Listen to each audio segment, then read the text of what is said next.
Here we are at the Schanbacher Trans-Iowa Parlor with Jay, and so I don't have to travel too far around the country where I tend to see a parlor somewhat like this in just about every state I get to. And when you take a look at it, I don't think they're that well known. You can definitely look them up on the internet and see some of the design things and people that have made videos with it. But Jay, you put in one of these Trans-Iowa Parlors. Why did you do it, and what do you like about it? Well, it was over 20 years ago. I was presented the idea by Iowa State Extension, and at first I think I probably had the same reaction as a lot of other dairymen, like, I can't milk cows and something like that, something rinky-dink. If I'm going to spend the money, I want something nice, you know. And doggone it, I almost ran that guy off the farm that day. I was so mad. I had it in my head that I was going to get a parlor with the bells and whistles, and I was going to save up my money, and that's what I was going to do. But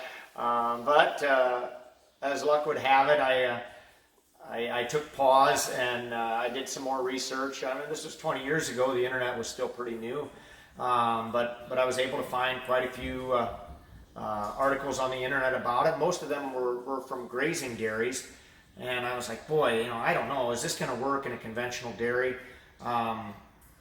Actually, there was a fellow up in Grant County, Wisconsin, who was working with a few producers that had started milking, or built similar parlors, and I went for a brief tour up there. Came back, and my wife and I were completely sold on the idea. We were milking that next day in our stanchion barn, and she said to me, "We don't have to live like this." So then we started our plans. And we built a swing 10 milking parlor in our existing 36 stall stanchion barn, and we put the holding pen in the back end of the stanchion barn. And that worked well for us for about 8 years. Then our herd size grew, and we kind of wanted to speed up milking a little bit, so we tried doubling up our swing parlor. So we bought another 10 machines. We went from a 2-inch high line, and we converted to a 3-inch low line, trying to gain some more speed. What we found was that we weren't entirely happy with the change. By using this type of stall and putting the pipeline below and twice as many machines, the parlor became very cluttered and very dirty, and the time we saved milking, we felt we spent that much time extra at the end washing the other 10 machines. So we did keep that parlor for another 8-9 years, but then we finally made the decision to take those 20 milking machines that we had and convert it into a swing 20 parlor. And so now that's what we have is a swing 20, and we're milking 290 cows currently in that 2 times a day. We found this works really well. For the labor pool that we employ, we do a lot of high school and college students that help us milk.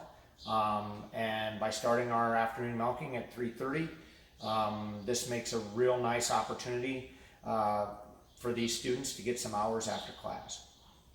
The Trans-Iowa Parlor does all 3.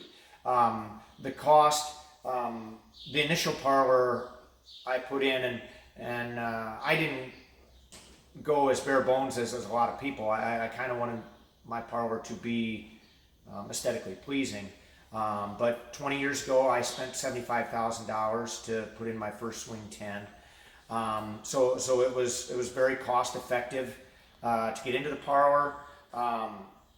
Safety, yeah. I mean, at first you think, boy, there isn't anything in between me and the cow, and I'm right at the legs of the cow. But boy, if they hit this bar once with their legs, it hurts them, and so they don't do it anymore. I mean, this is a very safe place to work.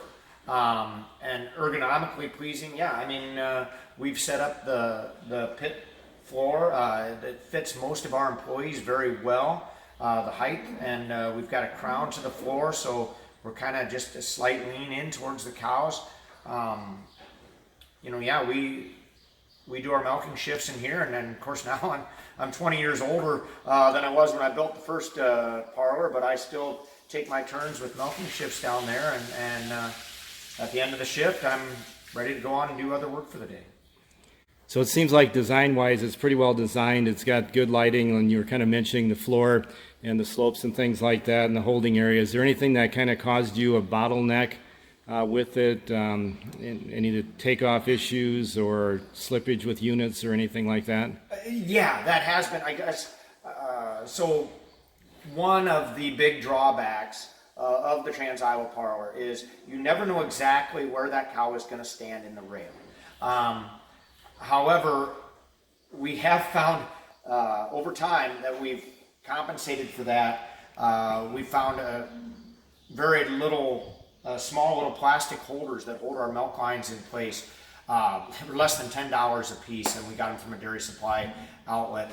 And they have made a huge difference in the squawks. I guess our big challenge is that they're not always necessary in trying to determine when they are and when they aren't, but that's been a big help for us. And then also,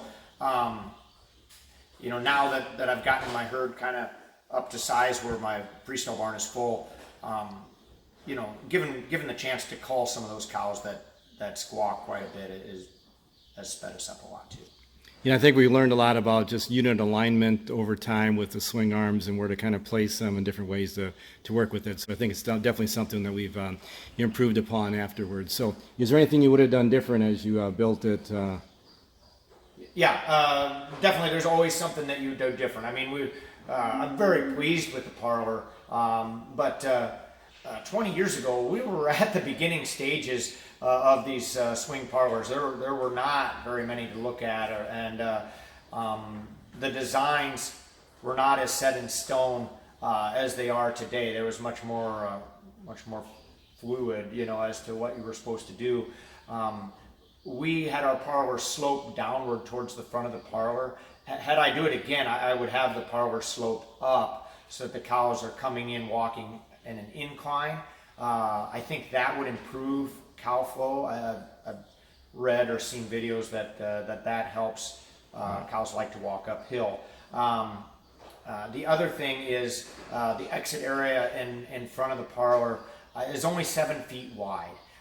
In my opinion, that's a little narrow. When we were building our first one, we were trying to fit the parlor and the holding pen all in our existing stall barn without adding on, and so we gave up a foot or two here and there to kind of make that happen. You know, 7 feet in front is okay, but I think 10 foot would have been better, just to kind of keep those cows moving rapidly out of the front of the parlor. With milk prices over the last 6 or 7 years being low consistently, I've just been so grateful over the years that Iowa State Extension, Larry Tranel, introduced me to this Trans-Iowa Parlor. You know, I could have very easily spent 3, 4, 5 times the money that I did on a parlor to milk just as many cows per hour.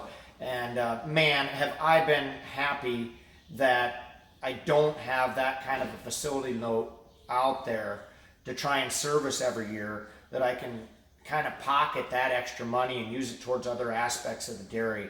I think, you know, running the dairy in this you know, low milk price environment is hard enough without having these large facility loans to have to deal with.